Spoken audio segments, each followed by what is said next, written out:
If you're a fan of isekai shows, then 2024 is quite possibly your favorite year yet. With incredibly popular shows such as Overlord, Slime Thingy, Mushoku Tensei, and ReZero making an appearance with one of their strongest arcs yet, the hype train is quite possibly as high as it's ever going to get again. But if you're a passive bystander who's never seen any of these shows, or even more likely, someone who dislikes them off of the premises alone, which I can't blame you for, they're churning these things out like butter, I could completely understand not knowing why these shows are praised to high hell and back like they are. But if you're on this channel, then chances are you're just as curious enough to find out what's going on. And that's what I'm all about here. Explaining why the niche and misunderstood is so lovable, even if it just so happens to be extremely popular. So if you like that kind of thing, then subscribe, or I'll disappear from your feed forever and you'll never hear my voice again. I mean, if that's what you want. But I feel as though I've locked into the core of what makes some of the most popular shows on the medium of isekai so appealing to the masses. And I like to present a handful of them and give you a brief excerpt of what makes them so amazing to watch in the first place. However, because limitation breeds innovation, and because I think it'd be more of an interesting way to look at things, I'll be explaining what makes the show as great as it is by linking the appeal of their show to their OPs.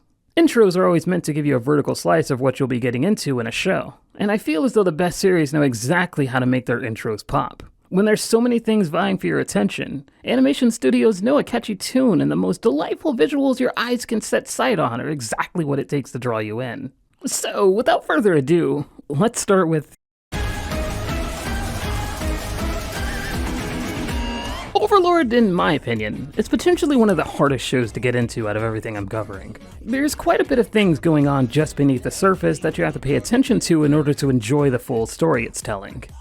Not only do you have Ainz, a person who's been transported into the MMO that he loves playing as a powerful entity, but to top it all off, your protagonist is the villain that goes around conquering the land around him, attempting to please the residents of those regions for his own benefit. On top of that, the powerful allies that he has that pledge their undying loyalty to him, which to our protagonist feels well unearned and could crumble at the slightest misstep that shows that he's not the 1000 IQ king they think he is. It's all of these intricate things between all parties involved that set up the dominoes for the entire season. And it's always satisfying to see them fall down and crumble as things just go about as how you expected.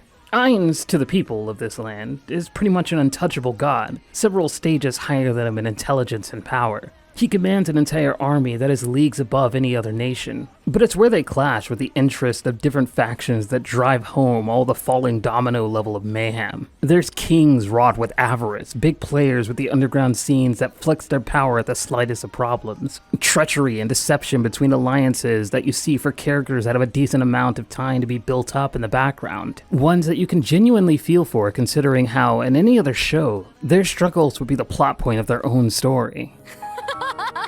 But Overlord is not about them, and OP3, Veracity, shows just how minuscule of insects their issues truly are in the grand scheme of the powerful tune of Nazarick. To the goals of the unique characters presented on the side of the force we're following, the show borderline shifts to horror for these minor players, making you realize that no one is safe from our protagonists, despite how much you might like them. You're spent time seeing different people and they're petty in the eyes of the main characters at least. Dramas that are easily trampled over by the great leaders of Nazarick, fulfilling the typical power fantasy that many other isekais beforehand attempted, but tend to fail when realizing the interpersonal relationships. Because to each person on the main cast, they know exactly what they're capable of and how to navigate the world and what to do to get their advantage, rather than going in destructively. While most of the crew would indulge in destruction, it's usually to a degree of pitying the opposition, like a kid with boots stomping on bugs. The evil we follow in this show are essentially the apex predators of this world, and will show that with each flex of its boot.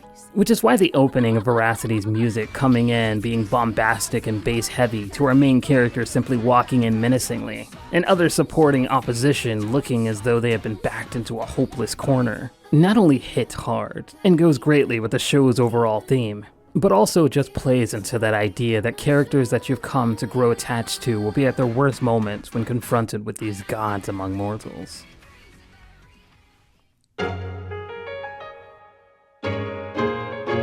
From power fantasy to power fantasy, go figure.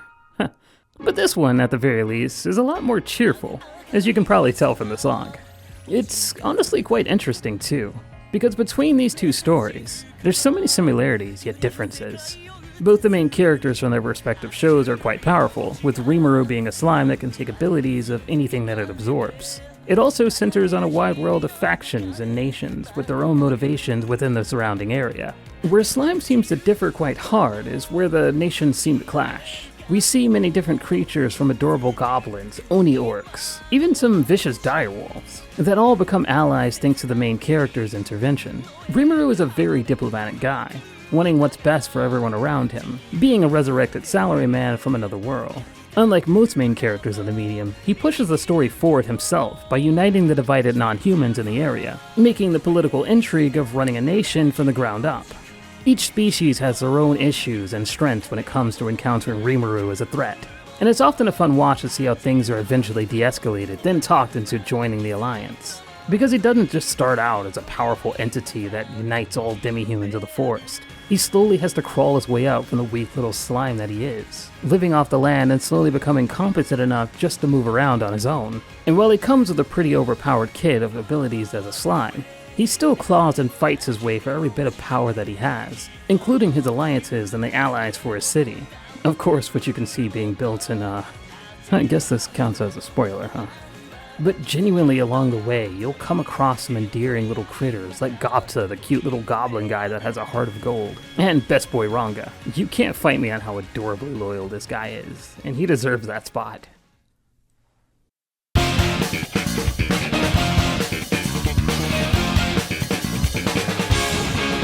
Arguably, Isekai's biggest issue tends to be its characters.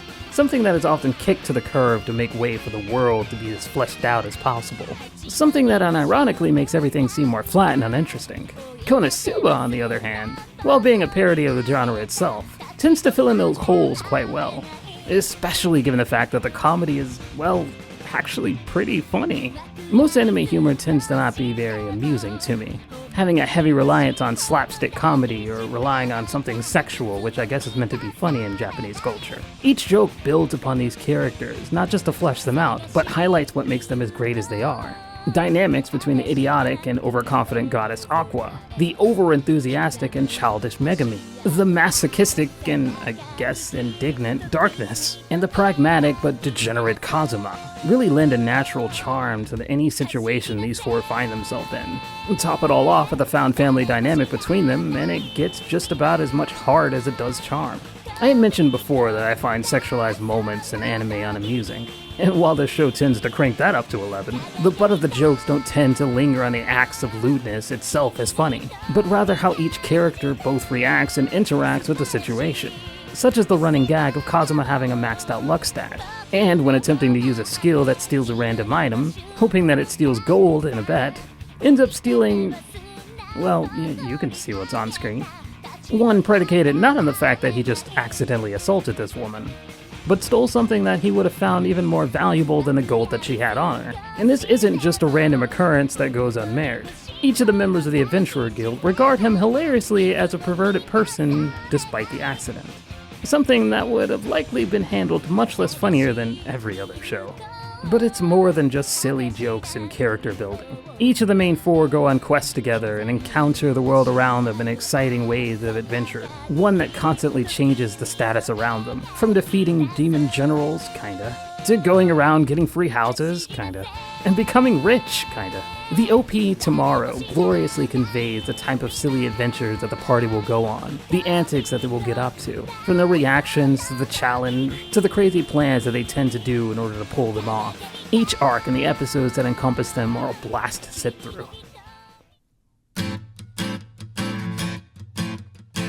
It's my channel and it's my rule, so we're gonna go with the outro here. Not to say that the intro from Mushoku Tensei are bad or anything. I actually think they're fantastic, especially given that they have different visuals every time.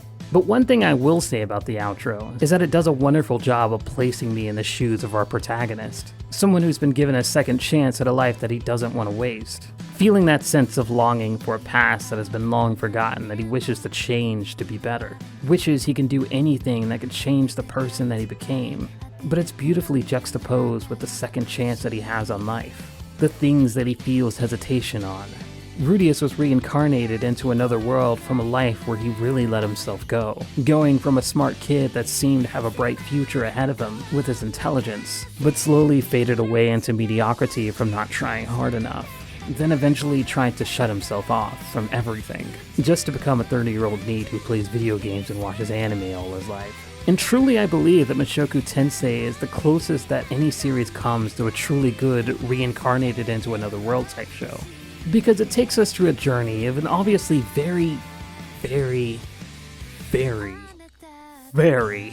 sorry about that, a flawed character, and shows their journey to break their bad habits and genuinely become a better person, to not squander the potential that they've been given in life. Rudius comes to terms pretty quickly that his life in his other world is over, and the one that he has here could very well be his last. And it's a reality that he doesn't want to waste. And again, he does things that just, makes this scene one of my personal favorites in all of anime. But the song, as well as the visuals, are very reflective in nature. The lyrics itself shows that the people in your life are meant to help you grow and become the best version of yourself. And you owe it to them to show just how great of a flower you could bloom to be. The visuals take this surreal, slow, easygoing approach to living life and absorbing all that you can, including the people closest to you. This culminates in a beautiful medley of nearly nostalgia and longing for what's right in front of you. And while I may hate the main character, I just love this AD for the beautiful message and visuals that it has, as well as the show itself.